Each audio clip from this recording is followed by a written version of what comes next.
How to Train Your Dragon, and my personal favorite, Trolls. Please give a very warm welcome to Christopher Mintz-Plasse!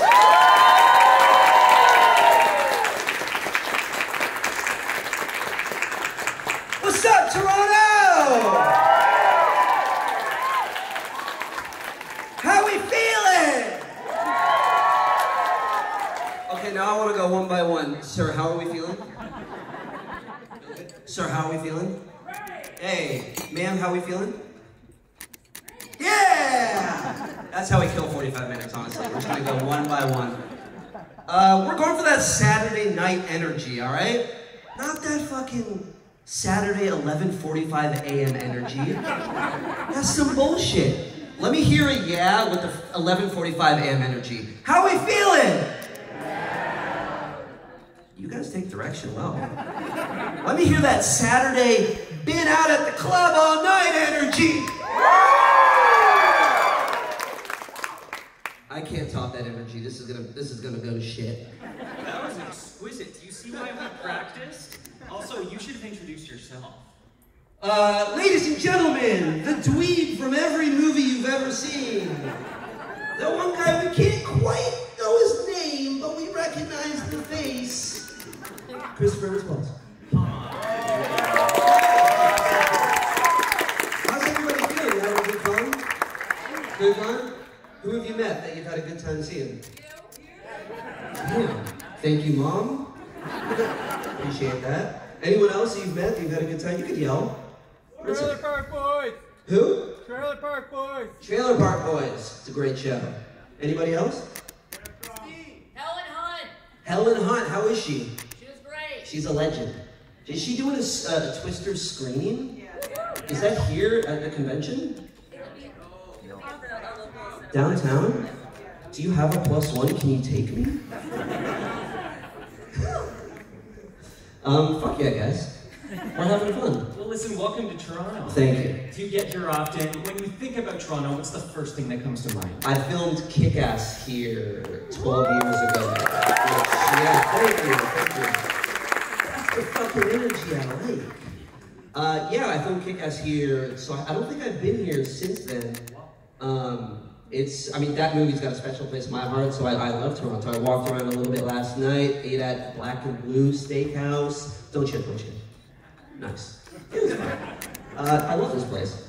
Great, yeah, we're known for our food. When you filmed Kick-Ass, was that a warm weather shoot, or were you here in the winter? But you're from Boston, so you know it. Yeah, my dad's from Boston. Okay. I'm from LA. Okay. Don't make a fuck up like that again. I swear to God, I'm gonna fire you. I'm gonna bring you right up, sir. You're gonna moderate this thing, okay? Are you ready? Right. Careful, he's a tough boss. The weather. I mean, you're the first person to ever be like, so how was the weather when you worked on Kick-Ass? I don't quite remember. I remember working with Nick Cage, which was a dream. I only worked with him one day. It was, if you guys have seen it, it's a scene where I walk in, I meet him, and it's kind of my turning point to a villain where I shoot Hit Girl in the chest.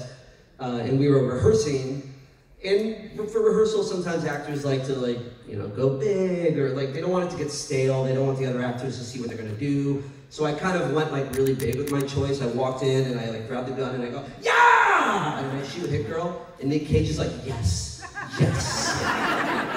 that. And I'm like, dude, I can't do that. I'm not you. He's the only actor that can go that big and it's still so fucking good, you know? But I love that story. He was fantastic. He's truly. That was not about the weather, by the way. That was not about the weather. That was fun. No, and I flipped it on its head and gave a great story, right? Fuck yeah.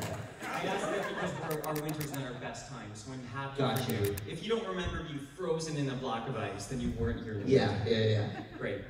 Nick Cage, well, just one day. What, were you starstruck? Did you have any questions you wanted to ask?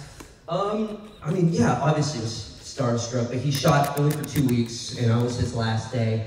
But you don't have time, because we just shot so quickly, and I was in my red mist outfit, you know? So it'd be weird if I just sat down and give me acting tips. Looking so weird.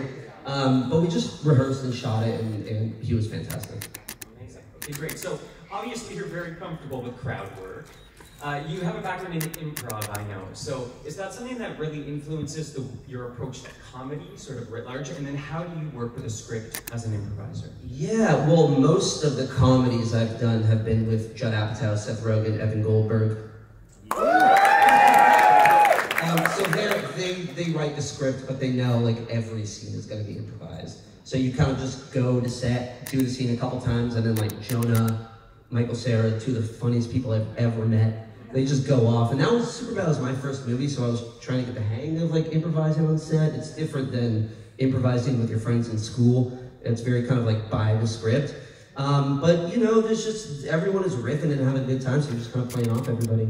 Do you always prefer that? Because of course on a set it's very expensive to keep shooting, so do you like when you just get to riff and kind of find it? Or do you prefer to kind of do that on your own? Both ways are great. I did a movie, obviously, you know, this is the end, and Role Models and Superbad, they want the riffing, the improv to happen, but I did a movie called Promising Young Woman, which was a really wild film to do, but that script, when I read the scene, I was like, oh, I don't need to improvise a fucking thing, because the writing was brilliant. You can tell, sometimes I have a hard time learning lines if the script is not good. It's hard for my brain to kind of latch on, but Promising Young Woman, that script is fucking amazing, and I learned the scene in like 2 hours, maybe, like really quickly. So that way is great too. We can jump around a bit then. So going to Promising Young Woman, so obviously that was kind of playing against type a little bit for you. Was that intentional? Actually, what I learned was Emerald Fennell, the writer-director, wanted to cast funny, charming actors. I just call myself charming. What a piece of shit I am. Jesus.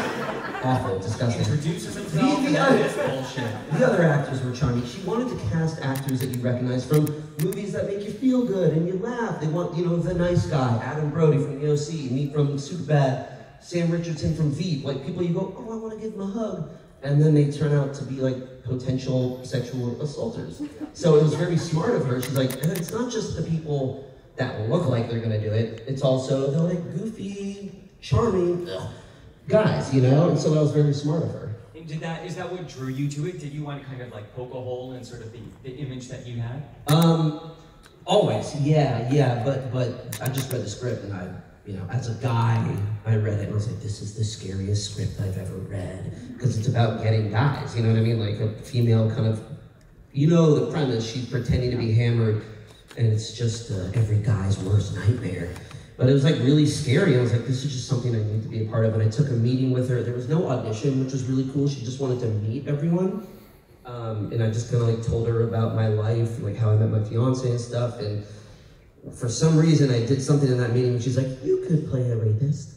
I was like, maybe it would have been better if I didn't get the part. Good for your career, but maybe bad for your moral compass. Yeah. Okay. Yeah. Wonderful. One thing I read, jumping back, so Superbad was your sort of foray into Hollywood, which, my God, like what an explosion. I did read that you did not have a professional headshot when you auditioned for that, so you took your own. Yeah. Can you get that on screen? Surely someone has that right now. I would love to find that photo. It was on my flip phone, whatever I owned. Because iPhones were not even out yet at this time. This was 2006 we shot it. I remember the iPhone came out like a year later. I remember it came out on the Superbad press tour and Seth was like, look at me, I got the first iPhone. And it was like a brick, you know, like huge. But yeah, I guess they auditioned, you know, professional actors. I was not a professional actor at the time. They auditioned like 500 people and they couldn't find the right person. So they sent emails out to LA school departments, drama departments, and one of my best friends heard about it, got the audition, and was like, oh, it's a skinny dweeby guy, you would fit the part. I was like, fuck you. But I was like, yeah, let me do this. And he sent this to me at like midnight, so at like 1 a.m. I had to take this grainy photo from like up here. And I look very much like I do on the ID, you know? Very grainy and pedophile-y. And I sent it in, and then the next day they were like, we would love to see you. And I went in and auditioned just for Allison Jones, and then I got a call back just for Greg, the director, and Allison, the casting director. And then had the third callback, which was with the cast, and I don't know if you guys know this, but Jonah Hill fucking hated me after my audition. So it's like a well-known story. Yeah, because I was you know, like a raw teenager. I was doing theater. I've done theater since I was like a kid, but I had not been a professional actor, so I kind of went in just raw dogging it, you know, just real chaotic, stepping on his lines, and he would roast me in it, but I was in high school, so you know what friends do in high school when you roast each other. You don't like, oh my god, that hurt my feelings. You like roast them right back, and it hits you and bounces off you. So I would play that way, and all his roasts like wouldn't land. I'd be like, yeah, whatever, fatso, or whatever I'm saying, you know, just like dumb high school shit. And after the audition, I walked out. I was like, thank you guys. And he just goes, you cannot cast that kid. And the producer's like, we are casting that kid. So honestly, it really worked in my favor that he hated me. Because if he would have liked me, who knows if I would have gotten the part. Well, did you have to did you know, when did you find that out? It was a ways away. I didn't know right after. I was terrified. I was 17. I brought the Superbad script. I didn't think I was going to get the part. I had like Seth and Evan, everyone sign it. My parents still have that, which is very cool. I was like, oh yeah, that's it. Like, how cool for me, you know? And then on set, he was kind of an asshole again, and I was just like, oh, like, what's going on? Because I was immature. I was 17, first movie, and he would kind of put me in my place, which I needed. But it wasn't until like the press tour where I was like, oh, this guy like doesn't like me. And then a few years ago, actually, in the pandemic, Jonah, we were cool after, but he never like apologized. He sent me a DM during the pandemic that was like, dude, I've been doing a lot of reflecting. I should have big bro'd you. I was so insecure. You were funny. Like, I should have been there to support you, and I did nothing but like, you know, treat you like a piece of shit. And he's like, I'm really sorry. And it was really, really sweet, you know? I was already very cool with him, but that was just a really nice thing for him to do. I mean, that's so nice that it didn't faze you, because your first job, that can kind of scare you out of the business if it went sideways. Yeah, well, it worked really well for the movie, obviously, him hating me. Like, that's a big thing, you know, that chemistry, even though it's like hatred chemistry, was a reason why it worked. But it wasn't until like after, when we were doing the press tour, I was like, oh, this isn't an act. Like, this guy, you know, he would like do things. Like, you can drop the character. Yeah, we're like out of this. And I was like, oh, this is interesting. But it's all great now. Yeah. Amazing. Okay, so I'm gonna jump around with you again because I find this fascinating. Was that a good story? I don't know. Was that good? I talked for a really long time. I want more of that party energy. Let's go. It's interesting to hear too, I think, because the characters you played have a sort of precociousness or sort of self-possession about them that makes it hard to imagine you feeling nervous about anything, maybe? Oh yeah, but I mean, first movie was, you know, it's terrifying. I mean, we all remember our first movie at 17, right?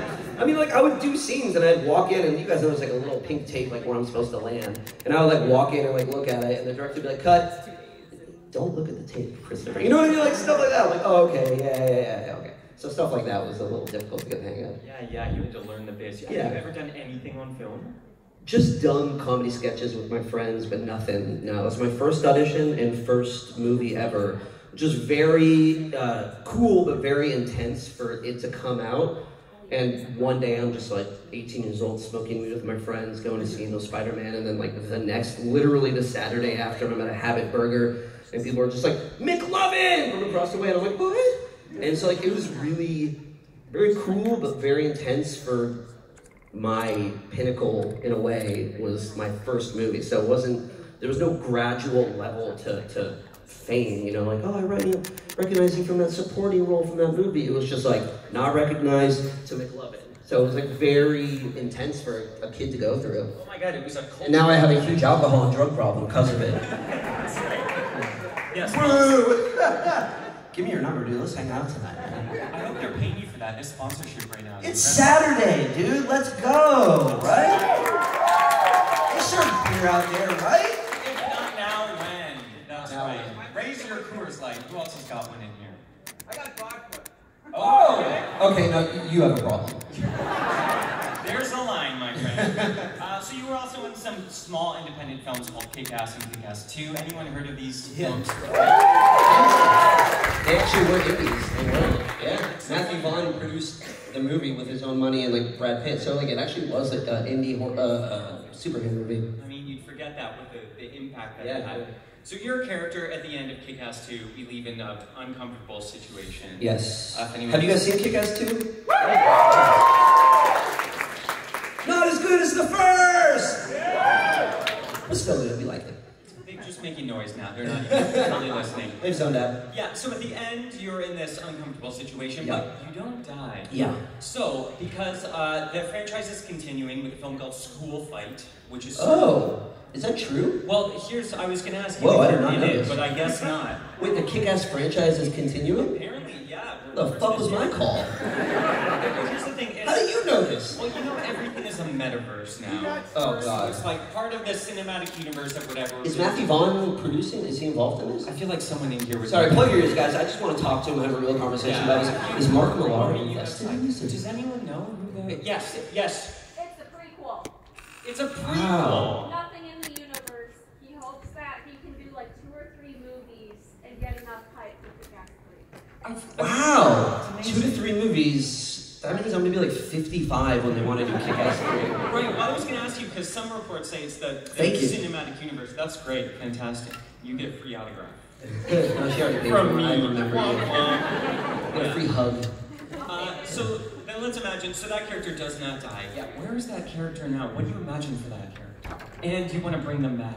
I mean, I would love to bring it back. It's a dream to work with Aaron and Chloe, Mark Millar, everybody. I mean, I think he got eaten by a shark. He did, yeah. A lot of parts of him, not all of Yeah. them. So he's just got some like, hot nurse wiping his ass all day. That's what he's doing. Yeah, it sounds like a pretty chill life. Yeah. Great. He can't drink water in his own though. He's drinking vodka with my boy over here. Right. Yeah. There's your nurse. So you've had the chance to work with some comedy superstars, like you said, Seth Rogen, Dave Franco, etc., Paul Rudd. Yeah. You didn't ask Nick Cage for advice. Did you get any great advice from any of those other heavyweights that you could share with us? Yeah, Seth Rogen gave me one piece of advice because after Superbad, I was getting high school movie offers, dorky offers, and he just told me, he's like, do not do another high school movie. And he told me that, he's like, put your foot down and just do not do another one, because he just kind of knew what the impact it had at the time, I guess. You don't know you're making like a good movie that sticks around until like 10 years later, you know, because you can make a movie people like, and then a year later, nobody's talking about it. But Superbad, it was like 7 years later, people were still calling me McLovin. 10 years later, like, whoa, this is really sticking around. So his advice was like, just do not do any more high school movies. And I stuck by that. That's great advice. You're not just stuck as that guy. Yeah, exactly. And then do Promising Young Woman. Yeah. And really get out of there. And then do a high school movie, but as a school counselor. That's right. Yeah. Honor Society, if anyone saw it. It's good. Amazing. Wow. That killed the energy in here. Should we take some questions? Should we get the vibe going in here? We're gonna move to a Q&A. Yeah. We've got a lot of time. Yeah. If you'll